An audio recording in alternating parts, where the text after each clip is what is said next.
मुझे बहुत डर लग रहा है। कैसे भी करके तुम यहाँ आ जाओ, मुझे तुम्हारी बहुत जरूरत है। प्लीज राज। कहते हुए मिताली की आंखों में आंसू आ गए थे। मिताली, तुम तो इतनी बहादुर हो, इस तरह की बातें कर रही हो। ये सब तुम्हारा वहम होगा। Just relax. अभी तो रात बहुत हो चुकी है, मेरा आना नामुमकिन है। कल सुबह आने की कोशिश करता हूँ। यदि तुम नहीं आए तो मेरा क्या होगा?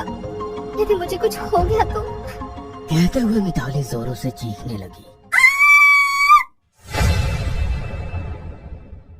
वाओ राज, मुझे तो यकीन ही नहीं हो रहा कि मुंबई जैसी जगह में हमारा खुद का ही फेसिंग फ्लैट है। सच बताओ, कितने में लिया? तुमने लोन ज्यादा लिया होगा ना? तुम जानते हो ना, हम लोग ज्यादा बड़ी किस्त अफोर्ड नहीं कर सकते। कहते हुए मिताली ने राज के गले में अपनी बाहें डाल दी। मिताली, तुम्हें मुझ पर इतना भी भरोसा नहीं है? ये फ्लैट हमारे बजट में ही है। तुमसे ज्यादा बजट की चिंता मुझे है यार। अच्छा सुनो, कंपनी के जरूरी काम से मुझे कल ही अर्जेंट कोलकाता जाना है। तुम अकेले ही शिफ्टिंग और थोड़ा सा जो पेंटिंग का काम है ना, वो करवा लेना। आप तो ऐसे कह रहे हैं जनाब, जैसे हमेशा घर की शिफ्टिंग में तुम मेरी मदद करते हो। 4 साल की शादी में 7वीं बार हम लोग घर शिफ्ट कर रहे हैं। हमेशा अकेले ही किया है। अरे हर बार की बात अलग है। तब हम लोग किराए के घर में शिफ्ट होते थे, इस बार हमारा खुद का घर होगा। खुद के घर के लिए जो सारे सपने देखे थे, सब इतनी आसानी से पूरे हो जाएंगे सोचा नहीं था यार। अगले दिन राज अपनी कंपनी की मीटिंग के लिए कोलकाता रवाना हो गया और मिताली अपने घर में साफ सफाई और पेंटिंग का काम करवा रही थी। तभी दरवाजे की घंटी बजी। वह गेट खोलने गई तो सामने एक सभ्रात बुजुर्ग महिला खड़ी थी। हम मोमिता चटर्जी इसी फ्लोर पर फ्लैट नंबर 709 में रहते हैं। कैसे हैं आप? आपने ये फ्लैट खरीदा है या किराए से लिया है? कहते हुए महिला डरते हुए फ्लैट के अंदर झांकने लगी। मिताली को उसका इस तरह का ताक झांक करना पसंद नहीं आया। मैं ठीक हूँ। मिताली ने उन्हें टालने वाले अंदाज में कहा। अरे आपने मेरी बात का जवाब ही नहीं दिया। ये फ्लैट आपने किराए से लिया है क्या? आपके परिवार में कौन कौन है? हम और हमारे पति यहाँ पर रहने वाले हैं। कल इस मकान का पोजीशन हमें मिला है। बहुत बड़ी गलती हो गई। ये फ्लैट श्रापित है। जितनी जल्दी हो सके यहाँ से चली जाओ। क्या बकवास कर रही हैं आप? अभी तक पड़ोसी होने के नाते आपकी बातें सुन रही थी, मगर मुझे इस तरह की बातें बिल्कुल पसंद नहीं है। तुम यंग जनरेशन की यही प्रॉब्लम है। तुम लोग किसी भी बात को सीरियस नहीं लेते, मगर अभी भी वक्त है। चले जाओ यहाँ से। अच्छी तरह से समझती हूँ आप लोगों की बातें। भूत प्रेत के नाम पर डराकर घर पर कब्जा करना चाहते हो। यदि ये फ्लैट भूतिया है तो हम लोगों के बजाय आप लोगों को यहाँ से चले जाना चाहिए, क्योंकि मैं इस भूत से दोस्ती करने वाली हूँ। इंसान और भूत की दोस्ती शायद आपके लिए खतरनाक साबित हो। कहकर हंसते हुए दरवाजा बंदी कर रही थी कि पेंटर और उसका साथी भागते हुए आए और बोले, दरवाजा मत लगाइए, हमें यहाँ से जाना है। जाना है मतलब? कहना क्या चाहते हैं? अभी तो काम पूरा का पूरा बाकी है। इस तरह अधूरा काम छोड़कर कहाँ जा रहे हैं? मैडम हमें जाने दो, और हो सके तो आप भी यहाँ से चले जाओ, यही आपके लिए बेहतर होगा। पेंटर और मोमिता के जाने के बाद मिताली सोचने लगी, एक ही बात को दो अलग अलग लोग बोल रहे हैं। कहीं ऐसा तो नहीं कि इस बात में कोई सच्चाई हो? पड़ोसी तो हो सकता है फ्लैट पर कब्जा करने के लिए झूठ बोल रहा हो, मगर पेंटर, उसे क्या मतलब है? सोचते हुए मिताली ने तुरंत राज को फोन लगाया। मिताली, तुम 100 साल जियोगी। मैं अभी तुमको ही याद कर रहा था। सोच रहा था इस काम को खत्म करने में 2 से 3 दिन लग जाएगा। आज ही वो काम खत्म हो जाएगा। मीटिंग एकदम सक्सेसफुल रही है। हाँ, अभी तो कोई फ्लाइट नहीं है। मॉर्निंग की फ्लाइट से तुम्हारे पास आ जाऊंगा। 2 दिन घर सेट करने में तुम्हारी मदद कर दूंगा। राज, मुझे इस फ्लैट के बारे में तुमसे कुछ बात करनी थी।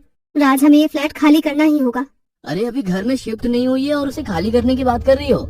यहाँ कोई भी काम करने को तैयार नहीं है। पेंटर अचानक काम करते करते डर कर चले जाते हैं। भाई भी काम करने को तैयार नहीं है। आस पड़ोस के लोग भी इस फ्लैट को शापित मानते हैं। कहीं सच में ये फ्लैट शापित तो नहीं?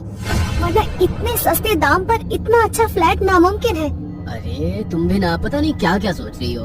अरे इस फ्लैट के पुराने मालिक को अचानक पैसों की सख्त जरूरत थी, इसलिए उसने कम दाम में फ्लैट बेचकर अपनी जरूरत को पूरा किया है। मगर तुम बताओ, तुमने पेंटिंग का काम शुरू कर दिया था, मगर मुझे कलर तक नहीं बताया कौन सा कलर लगा रही हो। जरा फोटो तो शेयर करो। मिताली का ध्यान फ्लैट के शापित होने के बाद से हटाने के लिए राज ने बात को घुमा दिया। मिताली ने अपने फोन के जरिए व्हाट्सएप पर राज को दीवार की फोटो शेयर की। मगर दीवार के साथ साथ दीवार पर लगी एक घड़ी की तस्वीर भी चली गई, जो काफी पुराने समय की थी और लगभग आधे घंटे बाद का समय दिखा रही थी। मिताली, ये वॉल क्लॉक बहुत सुंदर लग रही है, कहाँ से ली? Wall clock? कौन सी वॉल क्लॉक की बात कर रहे हो? तुमने जिसकी अभी तस्वीर शेयर की। मिताली ने अपना व्हाट्सएप चेक किया तो दीवार पर एक वॉल क्लॉक नजर आई। उसने मोबाइल से नजर हटाकर दीवार पर देखा तो वहाँ कोई घड़ी नहीं थी। ये कैसे हो सकता है? और ये घड़ी तो आगे का समय बता रही है, कहीं कुछ गड़बड़ तो नहीं? तभी उसके मोबाइल पर एक मैसेज में फोटो आया। मैसेज अननोन नंबर से था। फोटो में कमरे के कोने की खिड़की के बाहर कोई खड़ा था। मिताली ने जैसे ही उस ओर देखा, वहाँ कोई नहीं था। अचानक उसके मोबाइल पर एक और फोटो आया, जिसमें वो बालकनी में खड़ी थी। बाहर से समुद्र की ठंडी ठंडी हवा उसके बालों को उड़ा रही थी। अपनी इतनी खूबसूरती देख उसे बहुत खुशी हो रही थी, मगर उसे समझ नहीं आ रहा था कि ये फोटो उसके मोबाइल पर कहां से आ रही थी। अचानक उसके मोबाइल पर एक और फोटो आई, जिसमें उसके पीछे कोई खड़ा था। उसने पलट कर देखा तो कोई नहीं था। वह पागलों की तरह घर में इधर से उधर भाग रही थी कि अचानक उसके मोबाइल पर एक और फोटो आई कि किसी ने उसे बालकनी से धक्का दे दिया है। वह जमीन पर पड़ी है। यह फोटो देख तो उसकी चीख निकल गई। उसने तुरंत राज को कॉल किया। राज, मुझे बहुत डर लग रहा है, कैसे भी करके तुम यहाँ आ जाओ, मुझे तुम्हारी बहुत जरूरत है, प्लीज राज। कहते हुए मिताली की आंखों में आंसू आ गए थे। मिताली, तुम तो इतनी बहादुर हो, इस तरह की बातें कर रही हो।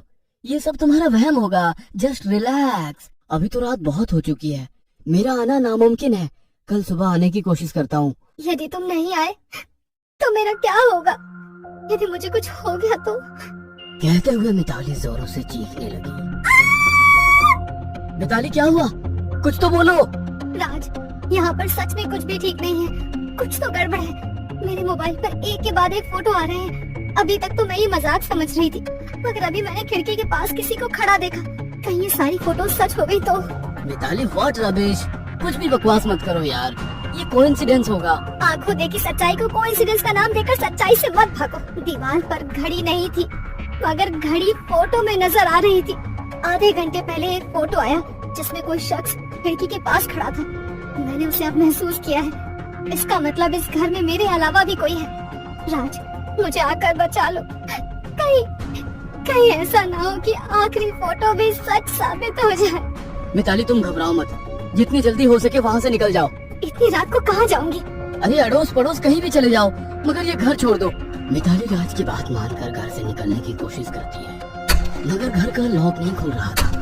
वह बार बार कोशिश कर रही थी, मगर नाकाम हो रही थी। अचानक उसके सामने एक साया नजर आया। वो साये से डरकर पीछे की ओर हटने लगी। कौन हो तुम? क्या चाहते हो? छोड़ दो मुझे, मैं खुद ही ये घर छोड़कर चली जाऊंगी। मगर वो काला साया धीरे धीरे उसकी ओर बढ़ने लगा। मिताली डरकर बालकनी में आकर खड़ी हो गई। बालकनी में आकर उसे ऐसा लगा मानो उसकी सारी परेशानियां खत्म हो गई। समुद्र से आ रही ठंडी ठंडी हवा उसके चेहरे को सुकून दे रही थी। वो एक पल को सब कुछ भूलकर समुद्र की ओर देखने लगी। अचानक वो साया उसके करीब आकर खड़ा हो गया। मिताली को अपना अंत नजदीक नजर आ रहा था, क्योंकि उसकी मौत की भविष्यवाणी बालकनी से गिरकर ही हुई थी। मिताली ने वापस घर के अंदर जाने की कोशिश की तो वो साया जोरों से हंसने लगा। किसी के घर में बिना इजाजत के नहीं घुसते हैं। यह घर मेरा है, बिना मेरी इजाजत के क्यों आई हो? आपका घर? मगर हमने तो ये घर खरीदा है। विदेश से आने वाले अपने बच्चे के इंतजार में मेरी लाश महीनों यहीं पड़ी कंकाल बन गई। आज भी मुझे उसके लौट कर आने का इंतजार है। वह भले ही यह फ्लैट तुम्हें देकर मुझसे मुक्ति पाना चाह रहा था, मगर जब तक अपने बेटे को अपने पास ना पालूं, मुझे मुक्ति नहीं मिलेगी। तुम्हें जाना ही होगा। इस घर में मेरे सिवा कोई नहीं रह सकता। कहकर उस साई ने मिताली को बालकनी से धक्का दे दिया।